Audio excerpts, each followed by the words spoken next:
আমাকে মারেন না, আমাকে মারেন না। শুনো শুনো শুনো, সবাই কান খুলে শুনো। আরে ভাই কি হয়েছে? আমাদের মসজিদের ইমাম সাহেব তো পাগল হয়ে গেছে, সবাইকে মেরে মেরে রক্ত খেয়ে ফেলছে। রক্ত খেয়ে ফেলছে? হ্যাঁ চলো সবাইকে বলে দিই তাড়াতাড়ি। এই ছেলে, তোমার বাবা তোমাকে গাছের নিচে ডাকছে, চলো চলো চলো। আচ্ছা এইবার পাইছি, মরণের জন্য প্রস্তুত হয়ে যা। ছেড়ে দিন আমাকে, ছেড়ে দিন। আরে ওই দেখো, আরে এটা তোমার ছোট ভাই। এই ইমাম সাহেব, আমার ভাইকে ছেড়ে দেন, না হলে আপনাকে। আরে ওনার কিছু হইতেছে না কেন? বন্ধুরা, তোমরা যদি আল্লাহ তাআলাকে ভালোবাসো ভিডিওতে লাইক করে চ্যানেলটিকে সাবস্ক্রাইব করে দাও।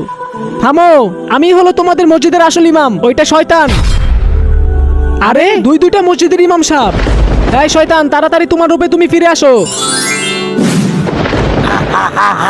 এই শয়তান, আমি কিছুদিনের জন্য বাইরে গিয়েছিলাম, তুই আমার রূপ নিয়ে মাসুম বাচ্চাকে মারতাছিলি।